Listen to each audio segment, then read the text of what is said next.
IBN 7 हौसला है। श्री विजय सोनकर शास्त्री जी अभी अभी जिन्होंने बंगाल की विधानसभा में भारतीय जनता पार्टी का अकाउंट ओपन किया है, एसएससी समीक भट्टाचार्य जी, प्रदेश के पूर्व अध्यक्ष श्री सुकुमार बनर्जी जी, श्री तथागत राय जी, श्री असीम घोष जी, मंच पर उपस्थित भारतीय जनता पार्टी बंगाल का नेतृत्वगण और आज की सभा में लाखों की संख्या में उपस्थित भाइयों और बहनों, मैं यहां से इस मंच पर से खड़े होकर दूर तक देख रहा हूं, जहां तक नजर पहुंचती है मुंड ही मुंड दिखाई पड़ते हैं, लाखों लोग इस संख्या में आ रहे हैं। मुझे कहा गया, आप लोगों ने भी देखा होगा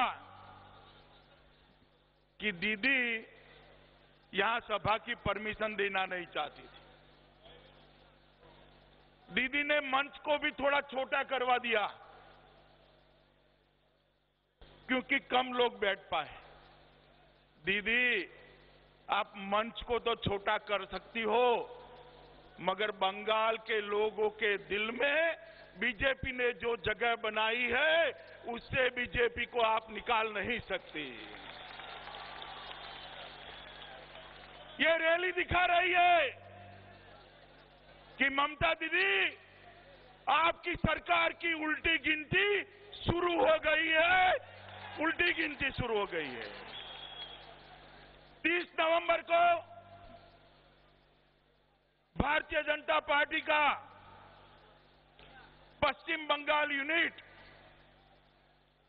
6 साल से बीजेपी उत्थान दिन मना रही। मैं दूसरी बार ये बीजेपी उत्थान दिन में आप लोगों को मिलने के लिए यहां आया हूं, मगर मैं बताना चाहता हूं कि अगली 30 नवंबर को ये बीजेपी उत्थान दिन नहीं होगा, तृणमूल पतन दिन होगा। ये निश्चित दिखाई दे पड़ रहा है, क्योंकि बीजेपी के उत्थान में अपने आप तृणमूल का पतन लिखा हुआ है मित्रों। और जो सरकार जन भावनाओं को रोकना चाहती है, जो सरकार जन सैलाब को रोकना चाहती है, वो चाहे किसी की भी सरकार हो, लंबी नहीं चलती, वो सरकारें हमेशा गिरती है। मित्रों, आज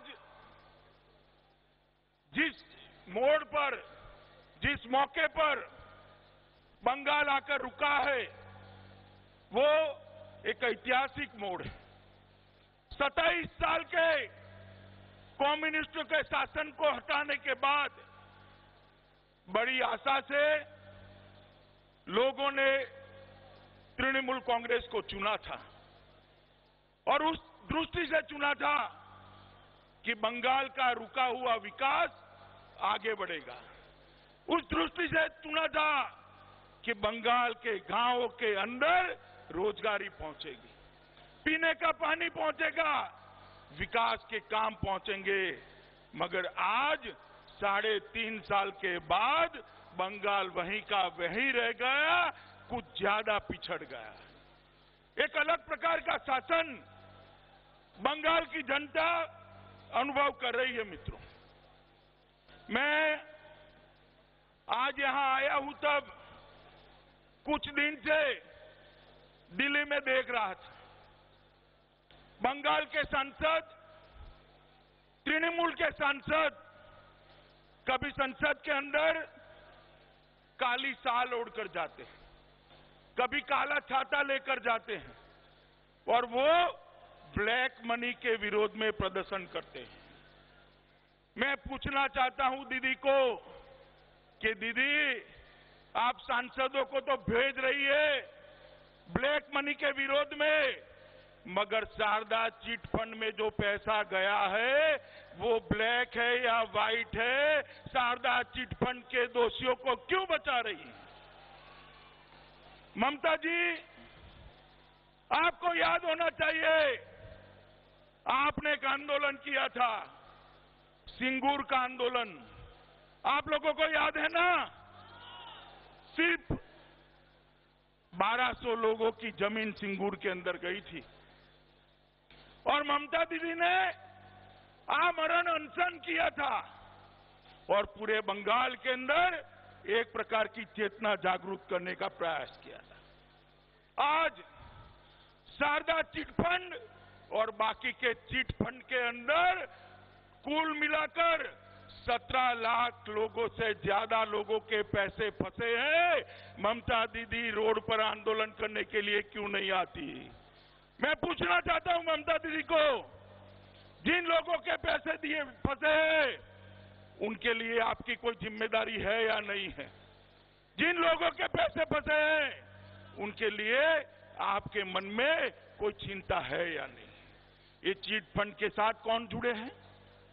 पहले तो आरोप लगता था, मगर अब सिद्ध हो गया है कि टीएमसी के नेता ही इस चिट फंड को आगे चलाने में मदद करते थे।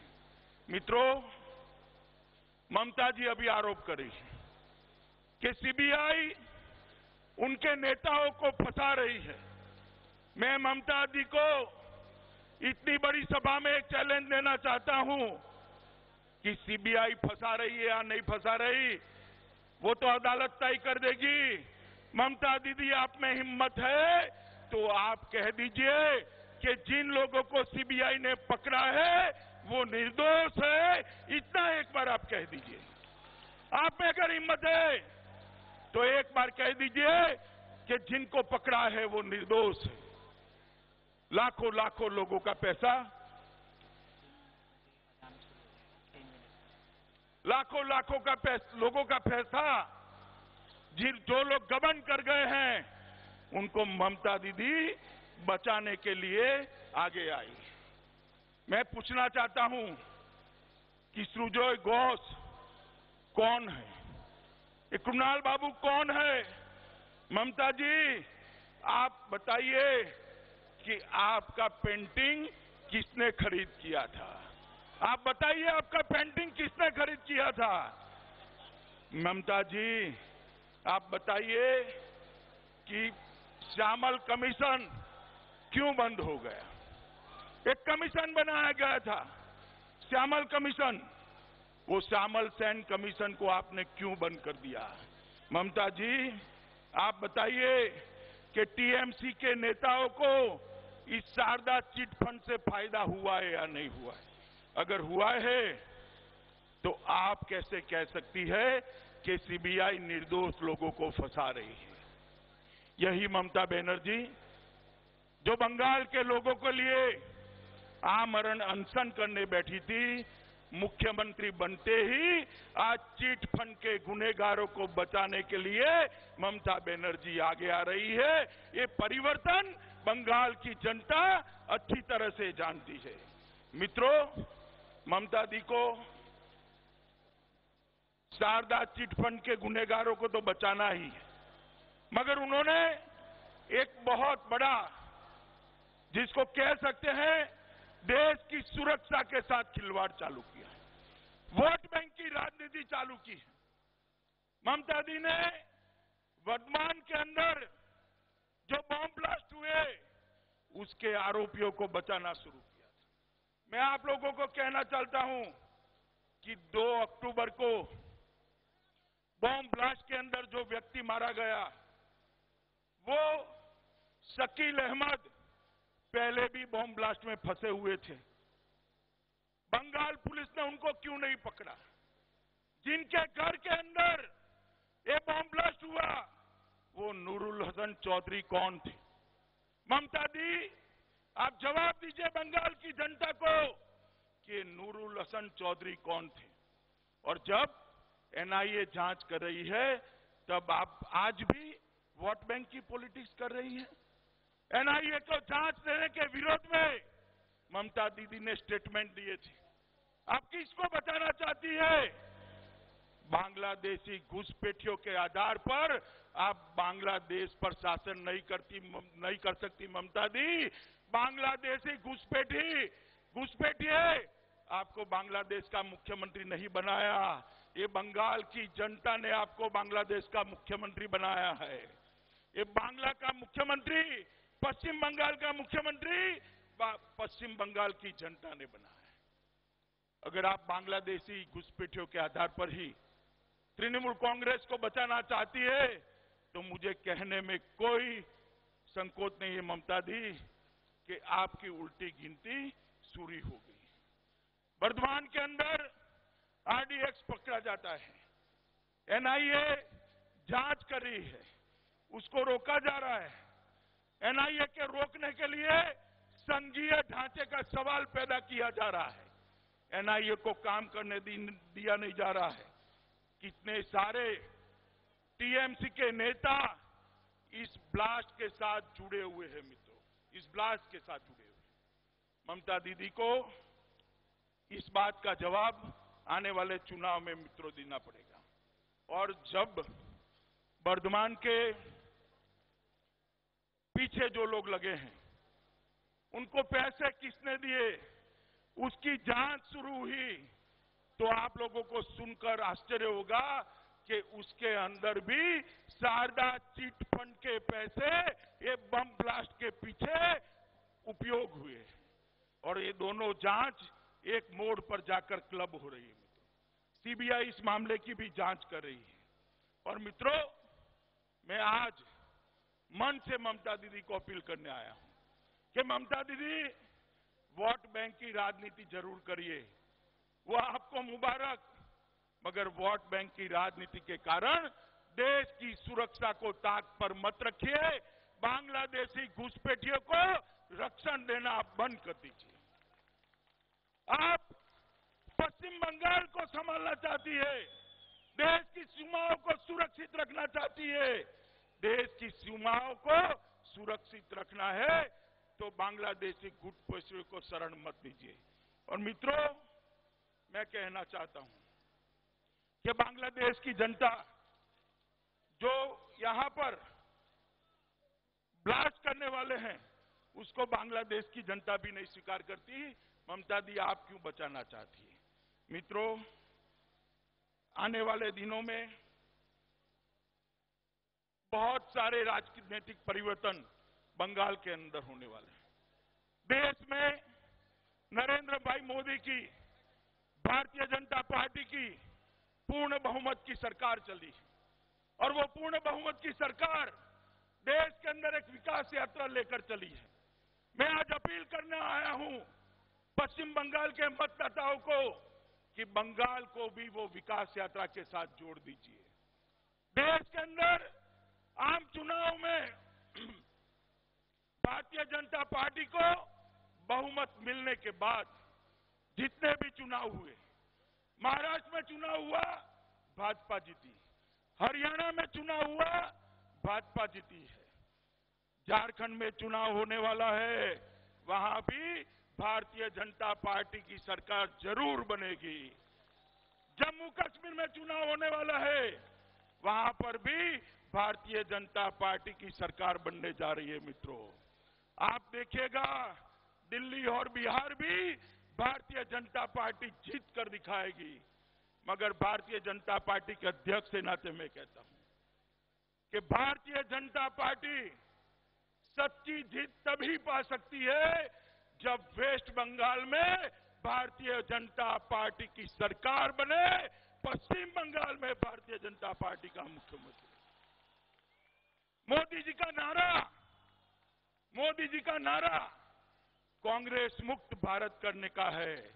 मोदी जी का नारा तृणमूल मुक्त पश्चिम बंगाल बनाने का है।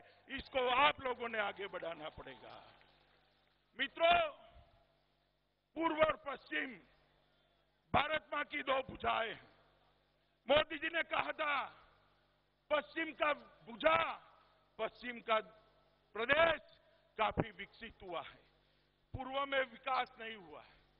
और पूर्व में अगर विकास करना है तो उसकी एक शर्त है कि पश्चिम बंगाल के अंदर विकास पहुंचे, आपके गांव-गांव के अंदर शिक्षा पहुंचे, गांव-गांव के अंदर स्वास्थ्य सुविधाएं पहुंचे, गांव-गांव के अंदर रोजगारी के साधन उपलब्ध हो, दुनिया भर से लोग आकर पश्चिम बंगाल के अंदर उद्योग लगाए, यहां बेकार युवा जो बैठा है, बेरोजगार युवा बैठा है, उसके हाथ को काम मिले, बंगाल के खेडूत को, बंगाल के किसान को इरिगेशन का पानी मिले, बंगाल के युवा को रोजगारी की तक मिले, तब जाकर ये पूर्व विकसित हो सकता है।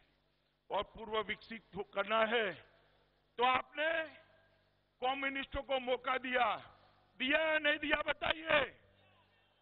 ममता दी को मौका दिया या नहीं दिया? बंगाल में विकास हुआ है क्या? यहां तो एक नया प्रयोग ममता दी ने किया।